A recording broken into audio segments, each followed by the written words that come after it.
The stars didn't blink. They just watched. Commander Rhea Solis stood at the wide viewing panel of Station Arcos, staring out at the edge of known space. Her reflection hovered in the glass, dark eyes, short black hair, a uniform a little too clean for someone who barely slept. Behind her, the soft hum of machinery filled the silence. Then the signal came. A red light flashed on the console. Just once. A sound followed. Static, broken and sharp, like a whisper trying to scream. "Commander," said Tech Officer Iden, his voice low. "We just picked up a signal on band 9K. No one's used that frequency in 800 years. Rhea walked over. "What's the source?" "Deep space," he replied. "Sector 00. That got her attention. Nobody mapped Sector 00. It was a blind spot on every star chart. Not because they couldn't reach it, because they chose not to." Rhea listened to the signal. First it was just static. Then something pushed through. A single word. Faint, stretched, but clear. "Run." The word echoed in the room. Rhea glanced at Iden. He looked pale. "Run?" she repeated. "Yeah," he whispered. "That's all it says. Over and over. It's human." They played the message again. The voice was old, full of fear. A woman, maybe, the kind of voice that stays with you. Other officers on the bridge turned to look. Some stopped talking. Others leaned in. Station Arcos wasn't just a research outpost. It was a symbol of peace, of shared knowledge. Humans, aliens, scientists, and diplomats all lived and worked there. But humans were still seen as the newcomers. Useful, curious, but not important. Rhea knew that. She'd fought for command every step of the way. Not because she wanted power, but because humans needed someone watching the stars. Now the stars were whispering back. "Where's it coming from exactly?" she asked. Iden pulled up a 3D map. A faint dot blinked in the dark edge of the galaxy. No known systems. No planets. Just something big. Metal, maybe. Could be a derelict. Could be a trap. Rhea narrowed her eyes. "Send a recon drone." "We already did," he said. 3 hours ago. It didn't come back." She crossed her arms. "Send a second." He hesitated. "Commander, if this is real, if something's still alive out there, it survived alone in dead space for 800 years. That's not natural." "I know," she said. "Send it anyway." The second drone launched quietly into the void. No fanfare, just a box of sensors and light, racing into a place no one wanted to see. 20 minutes passed. Nothing. Then something blinked. "Picking up a shape," Iden said. "Metal hull. Half buried in debris. Looks man-made." Everyone leaned forward. "It's a ship," he whispered. "Old Earth design. Pre-FTL. That shouldn't have been possible. No pre-FTL ship could have made it this far, not without help. Or something else dragging it here." Suddenly, the lights flickered. A low hum rolled through the floor. Every screen blinked once. Rhea's heart skipped. "What was that?" she asked. Before Iden could answer, the drone's camera came online. The screen showed a cold, broken hull floating among shattered rock. Pieces of it glowed faintly. Letters were etched on one side, barely visible under the scars of space. ESS Calliope. Rhea froze. She knew that name. The Calliope had vanished 860 years ago. It was the last ship sent from Earth before the old collapse. No one ever found out what happened to it. Now here it was, whispering run into the stars. The drone got closer. Its light shone through a crack in the hull. Inside, bodies floated, human, frozen, preserved in silence. One figure was strapped into a seat. She wore an old Terran uniform, and her face was turned toward the camera. Her eyes were still open. And then, they moved. The drone feed cut to static. The room went quiet. Rhea turned slowly to Iden. "Did you see that?" He nodded, his face pale. "She was alive." "Get a crew ready," Rhea said. "We're going after her." "Commander," said Iden, lowering his voice, "the aliens on this station will never approve. The consortium already treats us like children playing with knives. I'm not asking them, Rhea said. She's one of ours. And she's calling for help. But what if we bring something back? He asked. Rhea didn't answer right away. She looked out at the stars again. Then she said, maybe we already have. Far away, in the dark beyond maps, something stirred. The Calliope had been waiting, and now it was awake. The scout ship Magellan slid through space like a shadow, silent and fast. Its black hull shimmered with weak stealth plating, old tech by alien standards, but still enough to fool long-range sensors.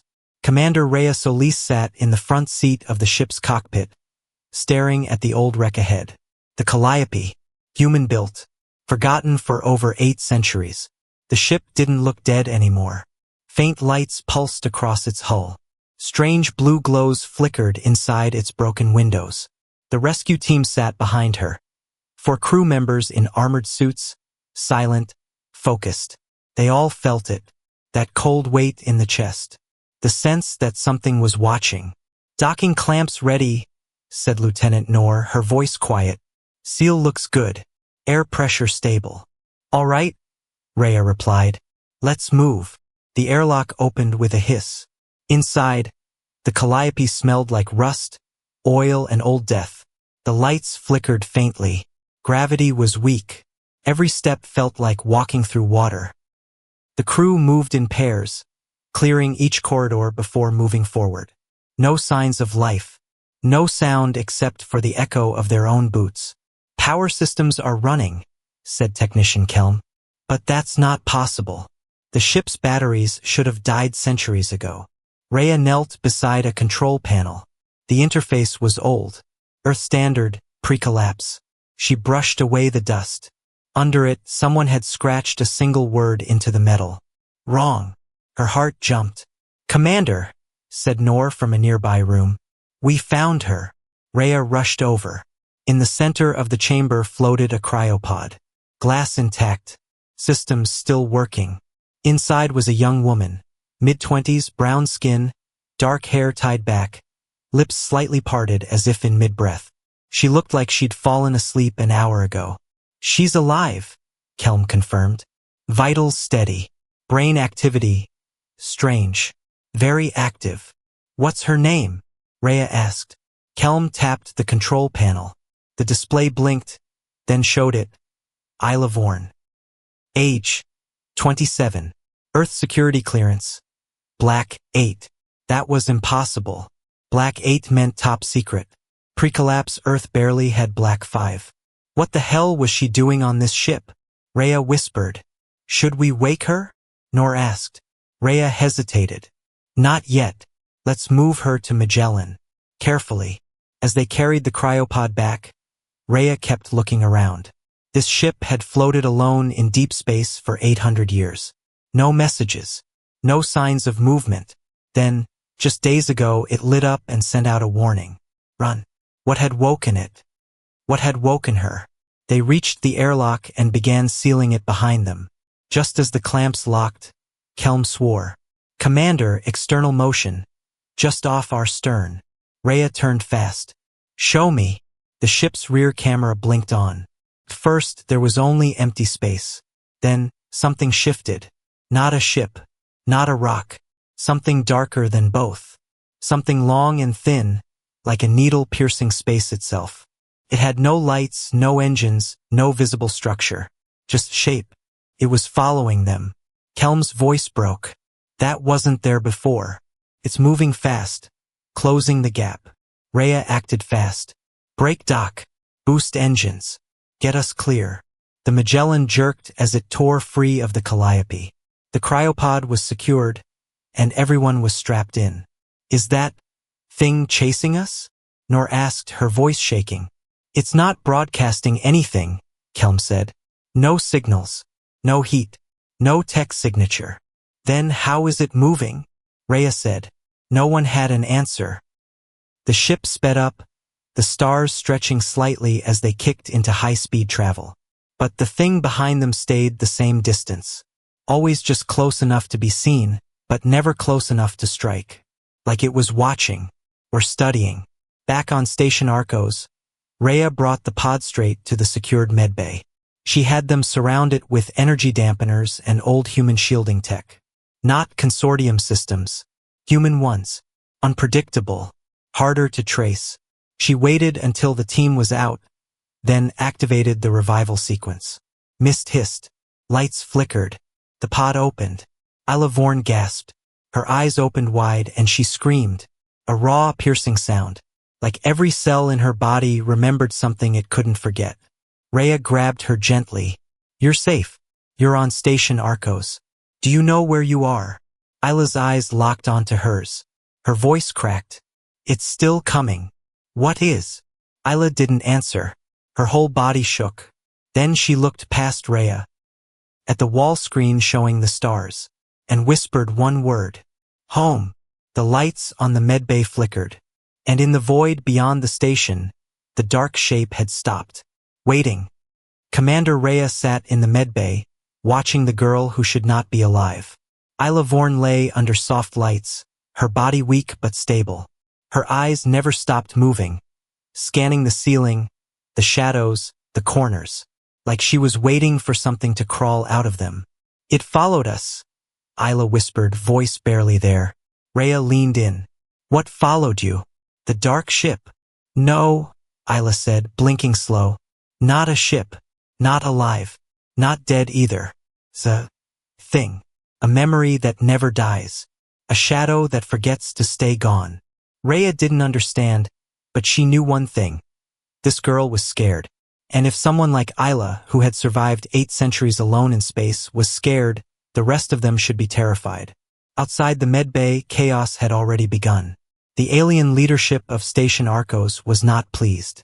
You had no authority to launch that mission, said Overseer Tren, a tall insectoid from the Kael'ti Dominion. His voice buzzed, sharp and cold. Rhea stood in front of the High Council chamber, surrounded by alien representatives. The humans on the station weren't invited. Only her. I followed protocol, Rhea said. We detected a human distress signal. I acted on it. You brought back a corrupted relic, hissed the Zepyrian elder, a crystalline being who pulsed faint blue with anger. We don't know what that girl is. What if she carries infection? A signal trap? A weapon? She's human, Rhea said, voice calm. Same as me. Same as the people you let fix your reactors and scrub your waste systems. We don't abandon our own. That earned a few clicks of disapproval. You endangered the station, Tren snapped. And now, something watches us from the void. That part wasn't a secret anymore. The dark shape, the non-object, as the aliens called it, was still there, sitting just beyond sensor range. No lights, no movement, just presence. Like a black hole made of thought. Consortium engineers tried to scan it. The sensors failed. Ships that moved too close stopped reporting. Even time near it felt strange, like minutes stretched or folded or blinked out completely. The station had locked down every outer module. Civilians were kept inside. Weapons were activated. No one spoke of war, but everyone felt it. Isla said it's not a ship, Rhea told them. She said it's something else. Then take her off this station, Tren said. Send her back to where you found her. I won't do that. You don't have the power to say no. I do, Rhea said, holding her stare. You let humans work here. You depend on us for every repair, every system. If you want us to stay, you let me protect this girl. Or we all leave. The room went quiet. They didn't want to admit it, but Rhea was right. Humans might not run the station, but without them, nothing worked. That had been the deal since the beginning. After a long pause, the Zepyrian elder spoke again. You have 2 days, he said slowly. Keep her contained. No contact with outer sectors. If anything else happens, we eject her. And you? Rhea didn't answer. She turned and left. Back in the medbay, Isla was sitting up. I heard them, she said. Through the walls. They're afraid. So am I, Rhea admitted. Then listen to me. Isla leaned forward, her eyes clearer now. The thing out there? It doesn't kill the way you think. It remembers. Defines places where memory is weak, where people forget pain or death or fear. Then it fills those spaces. Rhea frowned. You're talking like it's alive. No, Isla said. It's not alive. It's worse. It's ancient forgetting. And once it finds a door, it never stops. Why did it follow you? Isla looked down at her hands. Because we tried to stop it once. Long ago. We built ships. We fled. We even tried to trap it in dead space. And it waited. And now we're here again. Another memory it wants to erase. A soft alarm beeped. Kelm's voice came over the comm. Commander, you need to see this. Rhea rushed to the bridge. On the main screen, a map of the system blinked red. The dark shape had moved. Not closer. Everywhere. Multiple copies of it were now showing across local space, like echoes of the same object. Impossible, Kelm whispered. They're not ships. They're shadows. Rhea stared at the screen. No, they're doors. The medbay lights flickered again. And for 1 second, every screen on the station showed the same image. A broken human face, half in shadow, eyes open, and whispering, "Run." The emergency lights flickered to red. Sirens wailed across Station Arcos. Doors sealed. Systems rebooted. And for 5 long seconds, every camera, every display, every comm unit on the station repeated the same broken message. A face, human, pale, eyes empty, whispering one word, "Run." Then it was gone. Silence returned, as if it had never happened. Commander Rhea Solis stood frozen on the bridge, staring at the blacked-out screen. Around her, officers scrambled to check systems and calm the crew. But no one had answers. The power readings showed nothing. The signal didn't exist in the logs. It was like the station had blinked, and something looked back. Kelm turned to her. That wasn't a glitch. No, Rhea said quietly. It wasn't. A message came from the lower levels. Medbay offline. Rhea ran. She reached the door just as 2 guards pried it open with emergency tools. The power on that deck was unstable. Sparks fell from the ceiling. The air felt colder. Inside the medbay, Isla was sitting on the floor, knees pulled to her chest, eyes wide with terror. She didn't look injured, but she looked changed. Isla, Rhea said carefully. Isla looked up. It touched me. Rhea stepped closer. What do you mean? It reached through the systems, Isla whispered. Through the cameras. The lights. It was looking for a way in. It found me. Rhea knelt beside her. Are you hurt? No. Just tired. It's hard to explain. The more you try to understand it, the more space it takes up in your mind. And once it has space, it doesn't leave. Then we stop thinking about it, Rhea said. Isla gave a small, broken laugh. That's the trick. You can't stop. The medics arrived and took Isla to a deeper, shielded chamber, one built by humans using old tech the consortium never bothered with. No AI, no networks, just steel and wires. Later, in the command center, the alien leaders of Arcos called another emergency meeting. They were not calm. Overseer Tren buzzed angrily. Your human girl has triggered something ancient. Her presence has caused a system-wide breach. You saw the face too, Rhea said. Don't blame her because you're scared. We should eject her into space. The crystalline elder snapped. Seal the breach. Burn the signal. She didn't bring this, Rhea said. It was already here. She's just the first person to survive it. You're not listening. No, you're not listening. Rhea slammed her hand on the table. This thing, whatever it is, has been waiting, watching, maybe even feeding. You built this station at the edge of the map. You never asked why the maps ended. Silence. Then a soft voice said, She's right. Everyone turned. Isla had entered the room. She looked weak, but her eyes were clear now, focused. I was part of Project Vesper, she said. 800 years ago, Earth launched ships into the outer dark. To search, to warn, to survive. My ship, the Calliope, was one of them. We were testing deep space quiet engines, meant to hide us from the things we couldn't explain. And you failed, Tren said coldly. No, Isla said. We did hide, but we found something that couldn't forget us. Something that hated us simply for existing. Not because we were a threat, but because we were alive. What is it? Rhea asked. What is that thing? Isla looked at her. A hole in the universe. A wound made of memory. It doesn't think. It doesn't reason. It erases.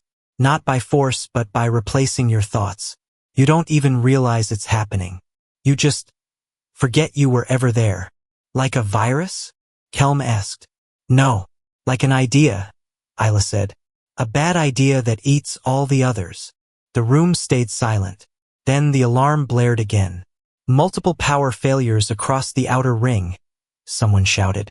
One of the alien engineers pulled up the display. Shields are flickering. Emergency doors are opening by themselves. That's not possible, another officer cried. It's spreading through the network, Kelm said. Whatever it is, it's inside the systems. Shut them down, Rhea ordered. All AI, all automation. Switch to manual. Human tech only. But do it. The order was obeyed. Systems flickered off across the station. The silence that followed was deep and wrong. In the observation window, something moved. Just for a moment. A ripple in space. Like a shadow under black water. And then another face appeared on the screen. Not human. Alien. A species long extinct. It whispered something in a language no one understood. And then it vanished. Isla whispered, It's not just after us. Rhea turned. What do you mean? It's after everything that ever was. The lights on Station Arcos stayed dark. Only dim red strips lit the corridors now. The AI systems were off. The main power grid had been cut. The aliens didn't like it. Most of them had never lived without machines thinking for them. But humans had. Commander Rhea walked through the quiet halls, flashlight in hand. Every creak made her grip it tighter. The station felt empty. Wrong. Like something had already moved in. In the secure room at the station's core, Isla sat with a notebook. A real paper notebook, the kind no one used anymore. She wrote quickly, flipping pages, then tearing them out and taping them to the walls. What are you doing? Rhea asked. Building memory traps, Isla said. Rhea frowned. Memory traps? If you forget something important, you can read it again. But if everything is digital, if it's in your head or on a screen, the thing can rewrite it, erase it without you knowing. But not paper. Not ink. It can't touch this. Rhea looked around. The pages were full of notes, drawings, maps.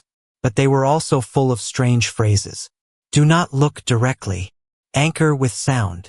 Sing if you feel cold. What do these mean? Rhea asked. They help, Isla said. I don't know why, but they help. Suddenly, the door opened. Kelm stepped in, breathing hard. We've got a problem. The lower ring, section 12, is gone. What do you mean gone? Rhea asked. I mean, it's not there anymore. The cameras are blank. The corridors end in walls that weren't there before. Everyone inside vanished. Rhea's stomach twisted. How many people? 73, Kelm said. Mostly alien engineers. One human maintenance crew. Any sign of damage? No. It's just missing. Rhea turned to Isla. Can it remove part of a station? Isla nodded slowly. Not the way you think. It doesn't tear things apart. It makes you forget they were ever real. If we don't act soon, this whole place will vanish, and no one will remember it existed. Kelm looked between them. How do we stop something we can't touch? Rhea looked back at the pages on the walls, at the messy handwriting, at the warnings. We don't use tech, she said. We use something older, something it doesn't understand. Like what? Our stories. They moved fast. Within the hour, every human on the station was gathered in the old cargo bay. Dozens of them, engineers, cooks, miners, pilots. They all looked tired, confused, scared. But when Rhea stepped up to speak, they listened. She held up a piece of paper, a hand-drawn map of the station, showing the missing ring. This used to exist, she said. But something is erasing us. Not just physically, but from memory. If we want to survive, we need to do what humans have always done. She paused, letting the words sink in. We remember. Then she nodded to Isla. Isla stepped forward and handed out blank sheets of paper, pens, markers. We write down names, she said. People we've lost. Places we remember. Songs we know. We tell stories. To ourselves. To each other. Out loud. This is stupid, one man muttered. Maybe, Isla said. But it's what kept me alive. And then someone started. My name is May, said a woman near the front. My brother was on section 12. His name was Caleb. He had a loud laugh and wore stupid hats. He liked old jazz. She stopped, choking up. He existed, she said softly. And I'm not going to let anyone forget that. Another voice followed. Then another. Soon the room filled with the sound of memory. Stories, jokes, voices trembling with emotion. People drawing maps on walls, writing names on the floor, singing old Earth songs. It wasn't loud, but it was alive. And somehow, the walls stopped flickering. Elsewhere on the station, strange things continued. Doors led to wrong rooms. Clocks skipped time. Reflections moved on their own. But wherever humans gathered, where stories were told and songs were sung, things stayed solid. It didn't make sense, but it worked. Later that night, Rhea returned to the bridge. The alien overseers were gone. Hiding, maybe, or worse. Kelm sat at the old navigation console, running power by hand. He looked up as she entered. Station scanners are still useless, he said. But I did pick something up. What? He turned the screen. A second signal. Another human beacon. Different from the Calliope. It was newer. Stronger. Coming from deep space. Rhea leaned in. A voice was speaking. Calm, steady. We are the Echo Fleet.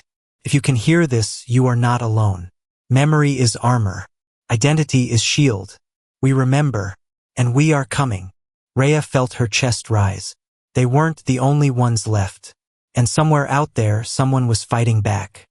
The message played again. We are the Echo Fleet. If you can hear this, you are not alone. Memory is armor. Identity is shield. We remember. And we are coming. Rhea played it on loop in the command room. It didn't matter how many times she heard it. Her hands still tingled. Her chest still felt tight. She wasn't imagining it. Other humans were out there, alive, organized, fighting back against the thing in the dark. But the aliens didn't believe it. They could be ghosts, Tren hissed. The insectoid overseer looked more agitated than ever. Tricks of the creature. Mimics. Lures.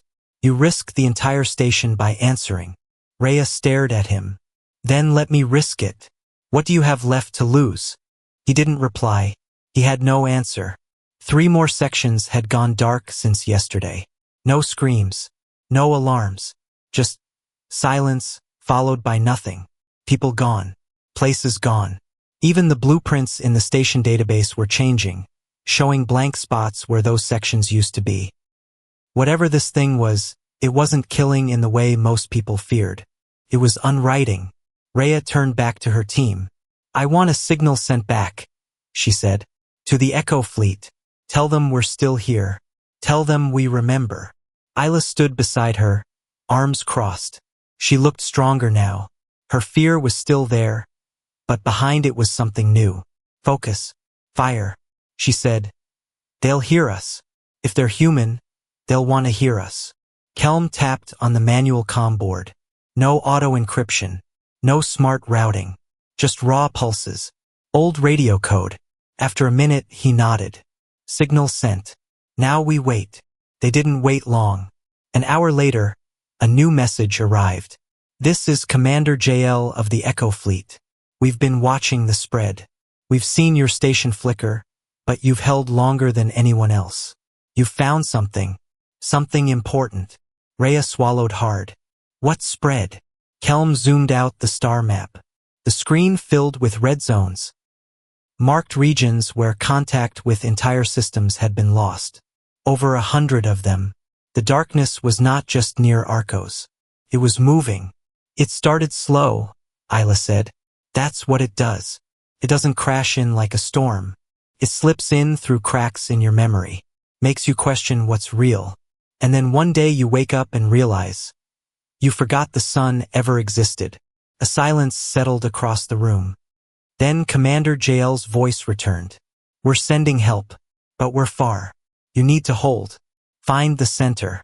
Every attack so far has started near a source, an anchor point, a memory strong enough to fight back. Something the thing can't erase. Rhea blinked. What kind of memory? JL's voice dropped lower. Home. That word hit like thunder. Not data. Not weapons. Not tech. Home. Rhea looked around at her people. Humans scattered across stars. Lost in old treaties. Treated like relics. Called primitive. Called forgettable. But they remembered. And that made them dangerous. Back in the lower decks, the humans doubled their efforts. They built new memory traps out of wood, metal, fabric, anything real. Anything heavy with meaning. Some carved their names into walls. Others drew family trees or sang lullabies from Earth. A young girl wrote Mom's voice on her arm in permanent ink. A man wore his father's dog tags and whispered stories into a recorder. None of it was advanced. None of it would have impressed the aliens. But the dark didn't come near those halls. One night, the thing tried again. The walls of the science wing bent inward. Hallways twisted. Alarms sounded. Then stopped. Lights turned to static. Screams echoed briefly, then faded. Rhea raced there with a squad. But when they reached the door, it wasn't a lab anymore. It was a garden. Fresh grass under their boots. Wind. Warm air. The sky wasn't the station ceiling. It was stars. It's fake, Kelm said. Another trick. But Isla shook her head. No, this is ours. She stepped forward, holding her notebook close to her chest. The Calliope had a garden room. Plants. Dirt. Earth smells. I used to sit there before cryo. That was the last real place I remembered. The room held firm. No flickers. No glitching. The darkness couldn't touch it. It was built on memory. Real memory. Rhea turned to Kelm. Get me a team. We're going to build more. More gardens. More homes. Across the station, the plan began. Rooms full of smells, sounds, stories. Not just from Earth. From Mars. From Luna. From the old orbital stations. From mining colonies long abandoned. Each one a seed. Each one a story the dark couldn't erase. And in the center of it all, they placed Isla's notebook. Inside it, one final page. We remember. We endure. We return. Then came the final signal. Echo Fleet. For ships. Fast. Strong. And human. They were almost here. The stars outside Station Arcos looked brighter now. Not because the dark was gone. Because help was coming. For ships from the Echo Fleet dropped out of faster than light. Their hulls shaped like old Earth designs but upgraded with strange new armor that shimmered like memory itself. Commander Rhea Solis stood on the observation deck as the fleet drew close. She didn't cry, but her hand trembled just slightly. They made it, she said. Beside her, Isla smiled. Told you we weren't alone. The ships looked nothing like consortium vessels. They weren't smooth or graceful. They were thick, tough, scarred. They carried symbols etched into their sides, names, drawings, even poems. Words wrapped around them like armor. One ship was called Remembrance. Another was Echo of Fire. They hadn't forgotten where they came from, and that gave them power. The lead ship docked with Arcos. The first humans to step out wore old-style suits covered in patches and wires. Some had burns on their armor. Some had missing limbs, replaced with handmade prosthetics. None of them looked soft. They were survivors. One of them removed her helmet. Commander JL, older than Rhea, with short gray hair and eyes like steel. You held longer than we thought possible, she said. You made a memory core without even knowing what it was. That garden? Brilliant. You anchored your station in something real. That's why the dark couldn't eat you. What is it? Rhea asked. What's really out there? JL sighed. We call it the Hollow. We don't know what it was before. The failed god, maybe. Or the first forgotten thought in the universe. But it hates life. It hates stories. Wherever people forget who they are, it slips in and takes their place. And what do we do? Rhea asked. JL smiled. We remind it we're still here. Preparations began fast.